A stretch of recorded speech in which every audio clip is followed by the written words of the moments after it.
Irmãos, o tema da nossa festividade é um tema que nós trabalhamos o ano inteiro e temos feito isso recorrentemente, que é esse tema que a gente sempre coloca aqui no nosso púlpito, que é salvando vidas, gerando discípulos. Orando esses últimos dias, algo parou no meu coração, e esse tema, ele falou fortemente durante todo o ano conosco também.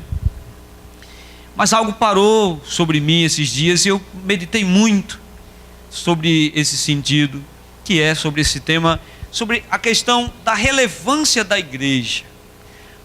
O que torna uma igreja relevante na comunidade em que ela está inserida? O que dá importância a essa instituição? Se a gente for, olhe para cá, avaliar dentro de um conceito humano, uma igreja relevante é uma igreja que tem poder, que tem influência, que tem membros influentes. Quando nós imaginamos dentro de um contexto humano uma igreja relevante, nós imaginamos grandes catedrais, grandes ajuntamentos, nós imaginamos uma igreja envolvida de certa forma nos altos pilares da sociedade, nos altos padrões, nos altos patamares. É uma igreja que tem seus deputados, que tem seus senadores. É uma igreja de sucesso. Quando nós, entretanto, nós percebemos que alguns pastores, alguns líderes, eles fazem questão de mostrar tais adjetivos.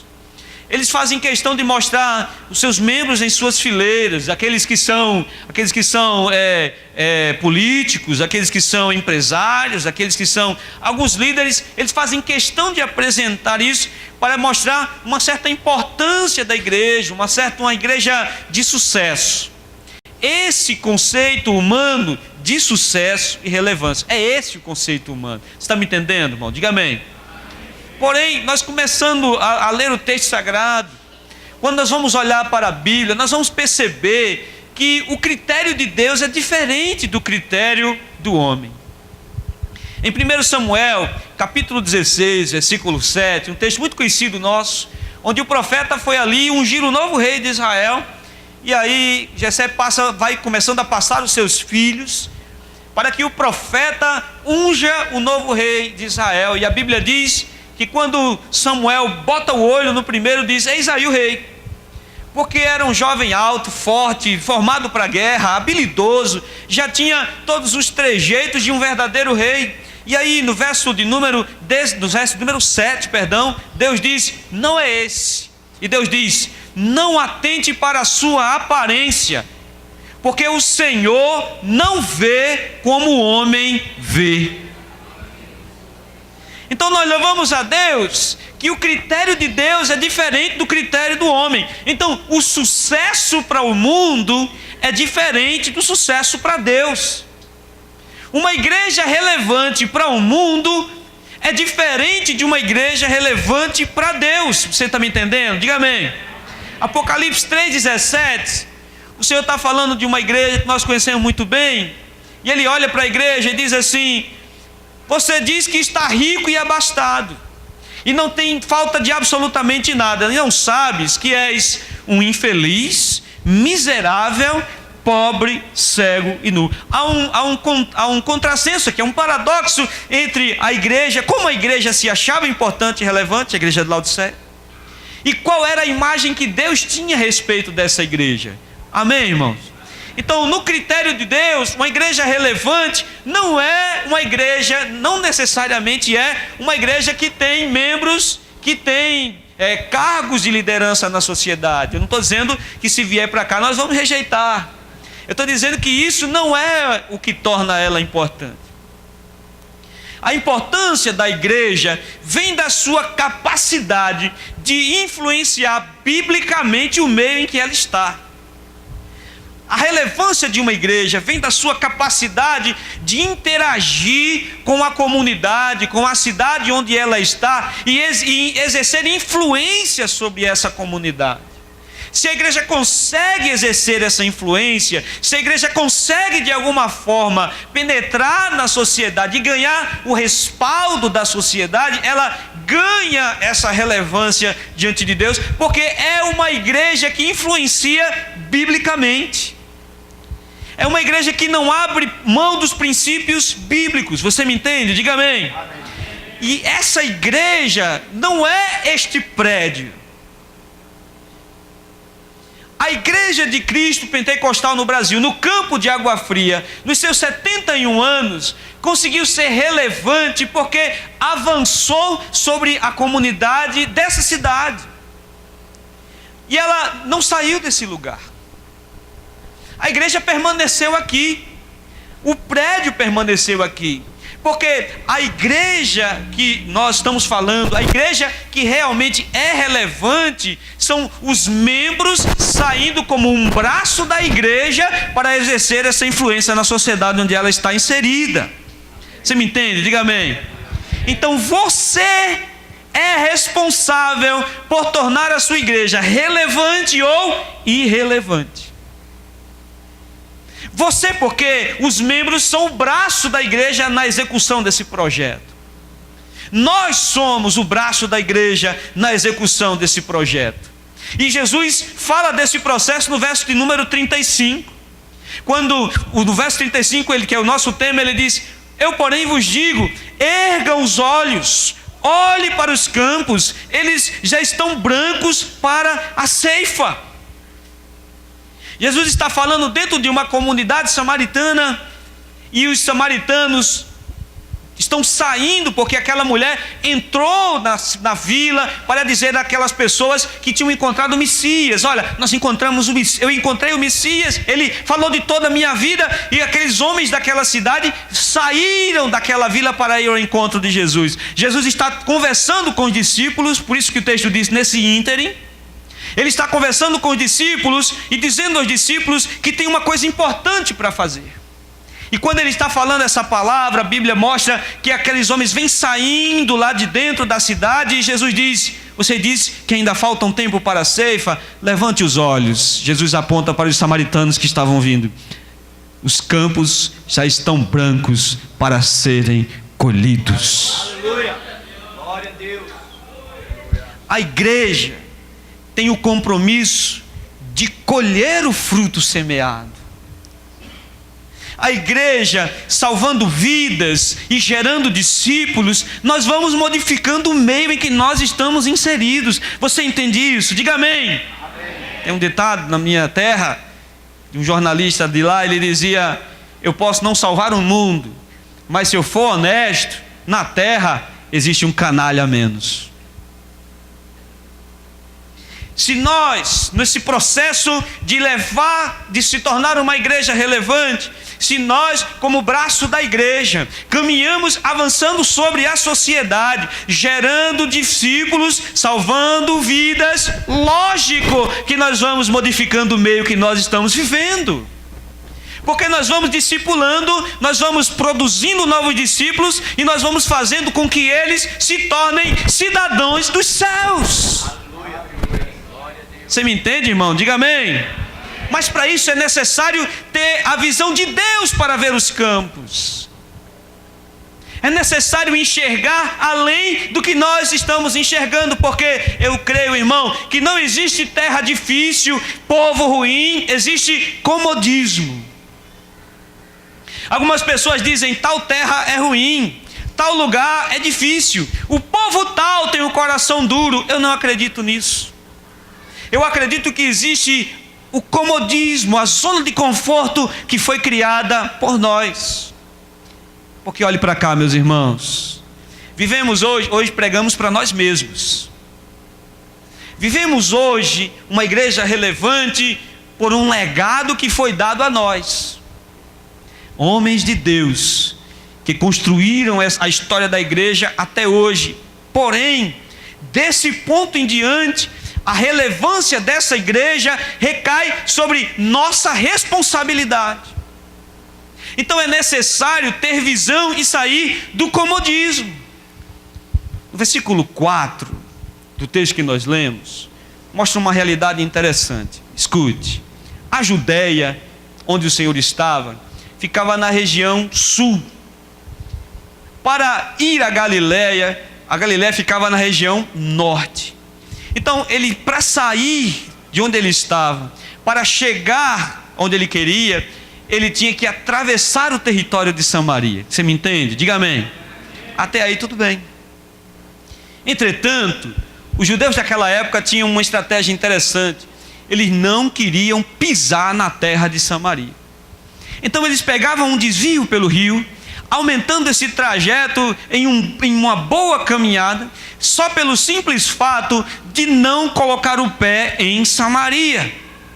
Mas o versículo 4 do capítulo que nós lemos, diz Jesus dizendo: era-lhe, Jesus, necessário atravessar a província de Samaria.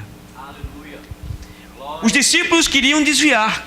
Os discípulos achavam, não, aquela terra por enquanto não precisa receber. Aquela terra é de gente ruim. Aquela terra é de gente difícil. Se passarmos por lá, eles com certeza vão nos rejeitar. Se passarmos por lá, com certeza, talvez, eles até nos agridam. Nós somos judeus. E tanto é no diálogo do capítulo 4, nós vamos ver que a mulher diz: como é que você, judeu, pede água para mim? Porque havia uma animosidade entre eles. Então os judeus queriam, aliás, os discípulos queriam desviar aquele caminho, como era comum para todo judeu. Mas a Bíblia diz, no versículo 4, que Jesus fez questão de passar por aquele lugar. A visão dos discípulos confrontadas com a visão de Jesus, a visão do homem confrontada com a visão de Deus, onde o homem não vê nada, Deus vê uma oportunidade. Onde o homem vê uma impossibilidade, Deus vê um servo sendo gerado. Onde nós olhamos e não vemos perspectiva, Deus vê campos brancos prontos para a ceifa. Aleluia! E não julga os discípulos. Eles estavam em missão, eles estavam peregrinando com Cristo, eles estavam caminhando com Jesus, eles estavam pregando o evangelho do reino. Amém? Mas não queriam passar em Samaria. A gente pode pregar em qualquer lugar, menos em Samaria. Mas o verso 4, olhe para cá. O meu Senhor diz: é necessário passar por Samaria. Aleluia. Você me entende, irmão? Diga amém. Seria improdutivo pregar ali, mas para Jesus, ele tinha que passar por aquele lugar. Então eu entendo, olhe para cá, que eu tenho que abandonar a visão do homem e abraçar a visão de Deus. A visão de Deus diz para nós nessa noite: você não precisa plantar, você não precisa semear, você está sentadinho aí porque alguém há 70 anos atrás começou a plantar, já plantaram para nós. Deus olha para esta geração da igreja de Água Fria e diz a ela: é necessário colher. Colher porque já foi semeado, colher porque já foi plantado, mas é necessário colher. A visão terrena é limitada. A visão terrena, ela limita a nós mesmos e quer limitar a Deus. Nós, na visão limitada, nós trazemos Deus à nossa realidade. Nós trazemos Deus à nossa realidade e dizemos assim: não dá certo. Nós trazemos Deus à nossa realidade e dizemos assim: não vamos conseguir. É assim ou não é, meus irmãos? Quando nós trazemos Deus para a nossa realidade, nós dizemos assim: não vai dar certo. Quando nós trazemos Deus à nossa realidade, nós dizemos: não vamos conseguir. Nós temos que sair da nossa realidade e avançar para a visão de Deus. O crente, ele deve viver na ousadia do Espírito. O crente, ele deve viver no terreno do sobrenatural. O crente, ele deve viver no terreno da fé. É necessário colher. Diga glória a Deus. Aleluia. 2 Coríntios capítulo 5, verso 4, o apóstolo Paulo diz: nós andamos por fé e não pelo que vemos. Nós estamos perdendo a ousadia do Deus Todo-Poderoso. Os mensageiros cantaram aqui: põe em fileira os astros do céu e chama pelo nome. Aleluia. Põe limites ao mar, ele diz: dali não passe, o nosso Deus é todo poderoso. No capítulo 28, verso 20, ele diz: todo o poder foi me dado no céu e na terra. Ele é todo poderoso.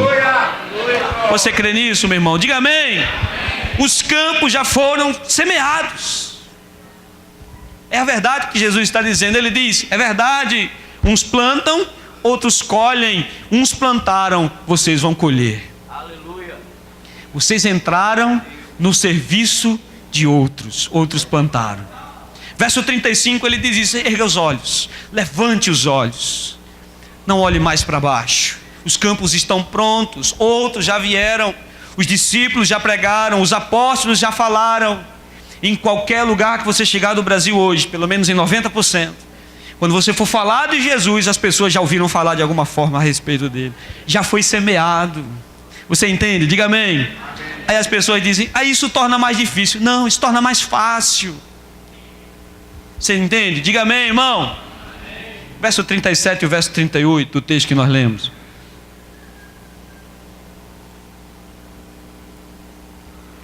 Diz assim: pois no caso é verdadeiro o ditado. Um é o semeador, outro é o ceifeiro. Verso 37 e 38. Eu vos enviei para semear. O que é que o verso 38 diz? Eu vos enviei para semear, para ceifar, para colher. Eu vos enviei para colher. Outros trabalharam, ou seja, outros plantaram. A você, olhe para cá, olhe para cá, olhe no branco dos meus olhos agora. Para você há uma ordem: ceifar. Levante os seus olhos e olhe para os campos, eles estão prontos para serem colhidos. Aleluia. E eles vão ser colhidos por quem? E eles vão ser colhidos por quem? Pelo prédio? A igreja, os membros, você é o braço de Deus neste mundo. Diga amém, meu irmão. Amém. Aleluia. Quem planta, investe esforço. Eu não sei você, todos os irmãos aqui são urbanos, né? Nasceram na cidade, nunca foram no interior, alguns até plantaram aqui.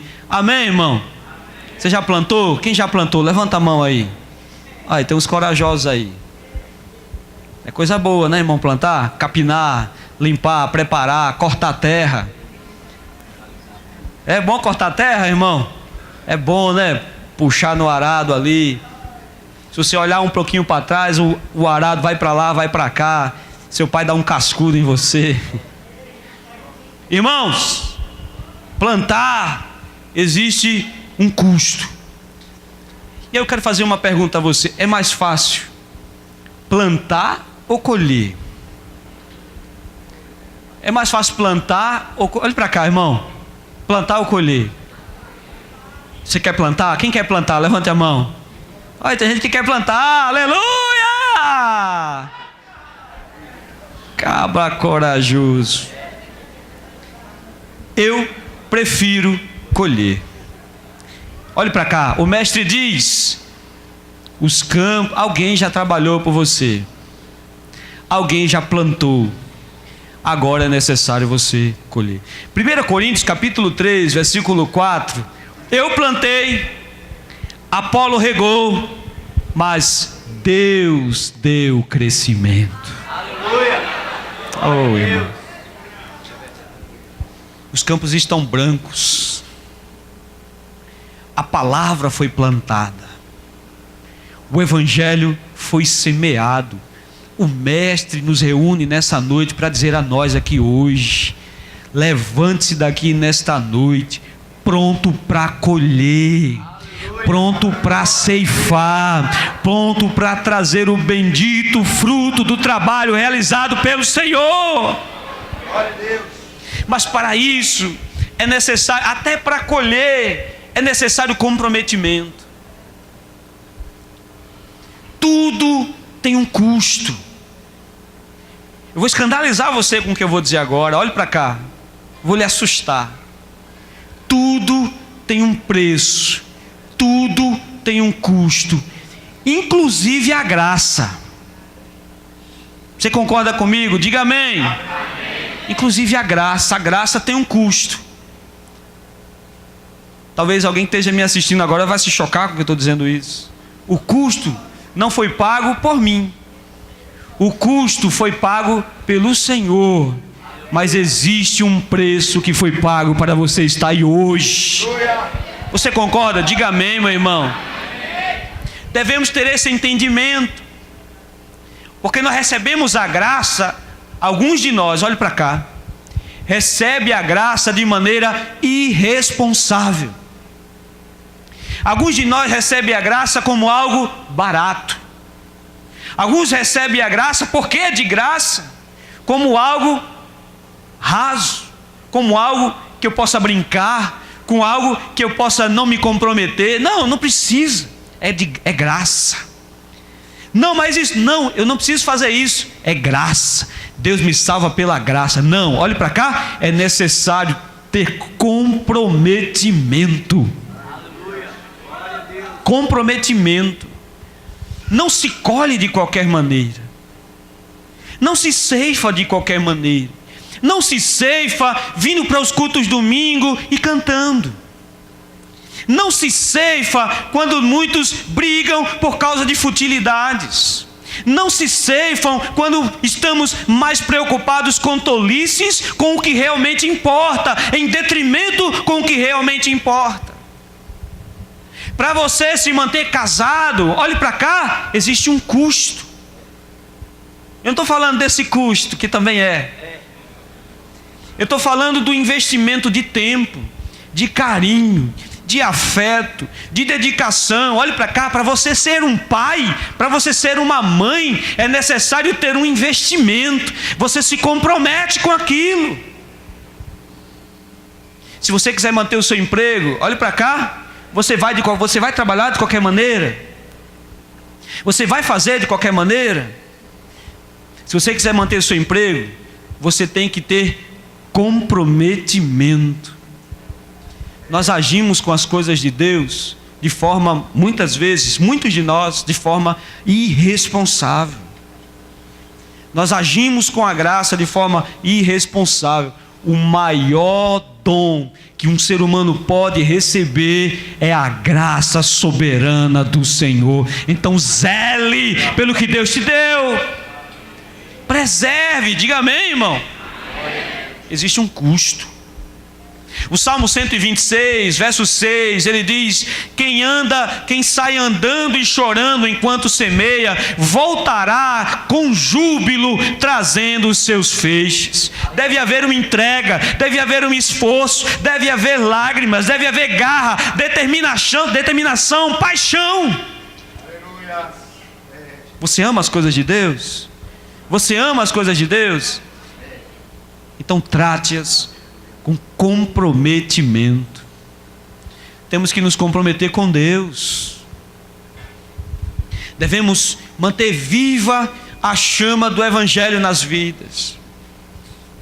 Se o que nos torna, olhe para cá, se o que torna-nos relevantes é a geração de discípulos, como é que os discípulos serão gerados? Pela pregação da palavra. Então eu crio um círculo virtuoso. Eu prego, gero discípulos, os discípulos pregam, geram discípulos, eles pregam e geram mais discípulos. Mas para isso nós temos que nos comprometer. Diga amém, meu irmão. Temos que preservar e impulsionar essa verdade. Deixa eu correr porque o relógio está correndo.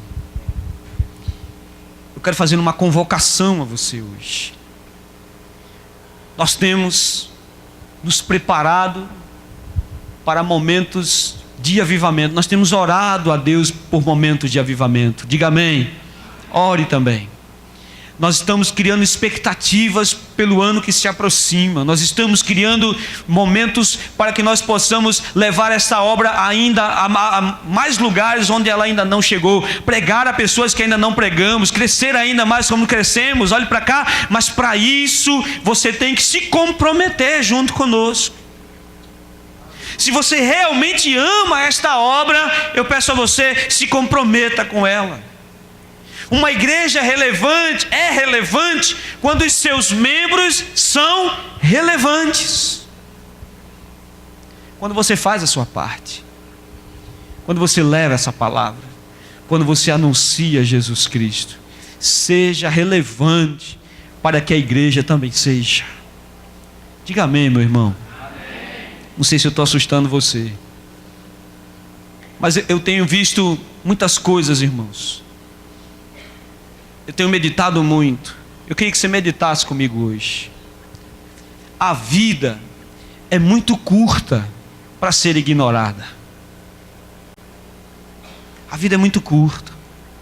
Nós brincamos, eu sempre brinco aqui quando nós mudamos de mês, e eu dizemos: irmãos, já chegamos em setembro.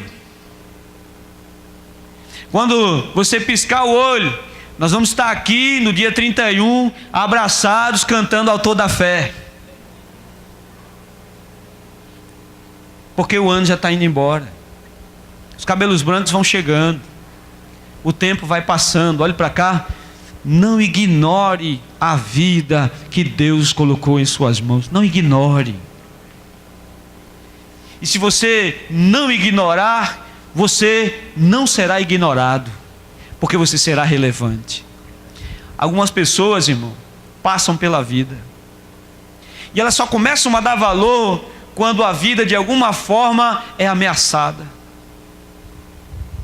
E aí você vai ver pessoas que estão em estados terminais e perguntam a essa pessoa: o que você tem vontade de fazer? E aí ela dá uma lista. Eu faria isso, eu faria isso, eu faria aquilo. Se você fosse morrer amanhã, não vai, diga amém.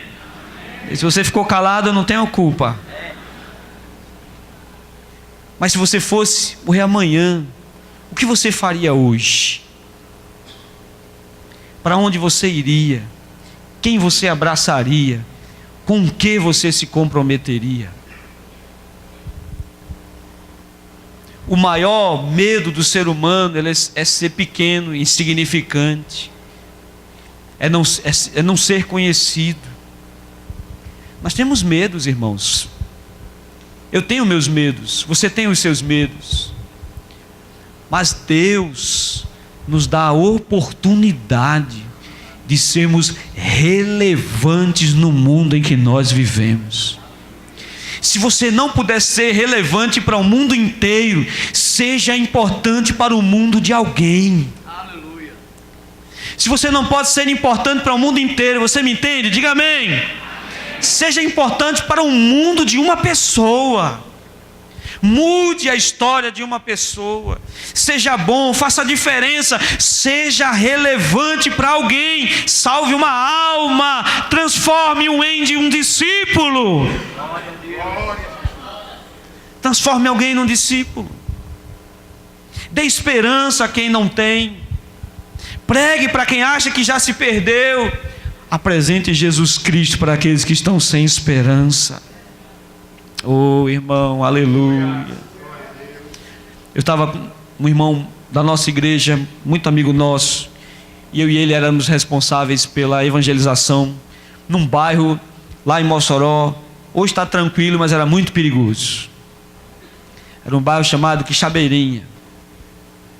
Os irmãos que forem em caravana para lá, podem ir no Quixabeirinha, está tranquilo hoje. Está filmando, eu tenho que dizer isso.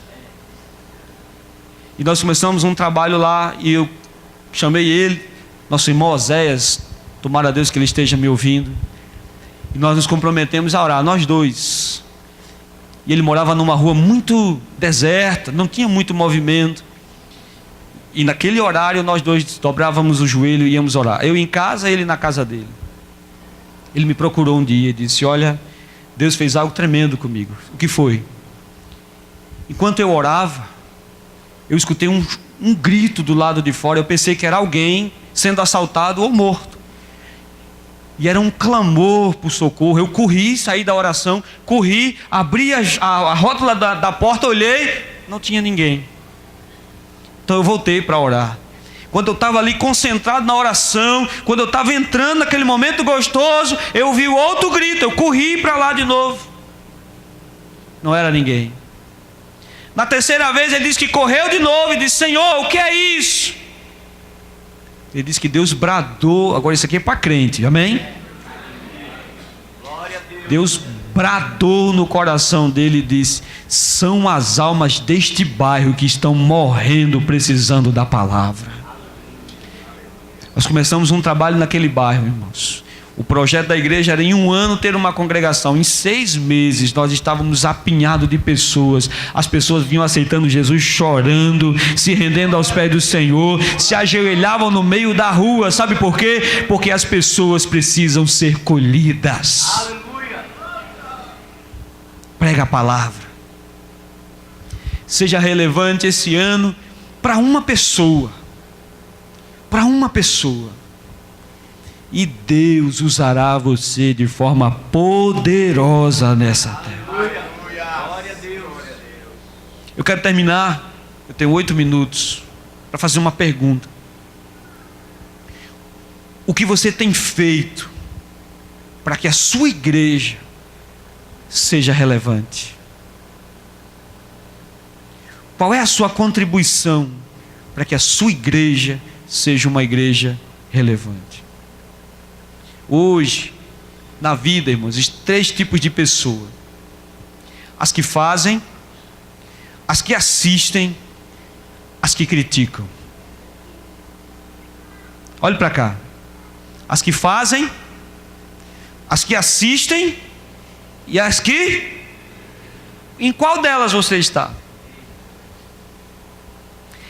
Em qual desses 3 grupos você se encontra hoje? Nas que fazem, nas que assistem ou nas que criticam? Não é doutrina, e é. Porque a partir de hoje, Deus nos chama para um momento novo na nossa vida. Porque o meu Deus não chama para envergonhar, Ele chama para corrigir. Porque o meu Deus não chama para condenar, Ele chama para salvar. E você é importante para essa igreja. Seja importante na vida de alguém. Diga glória a Deus. Se você está no rol daqueles que amam esta obra, eu faço uma convocação para você hoje. Faça algo. Faça alguma coisa. Não deixe a sua vida passar na sua frente.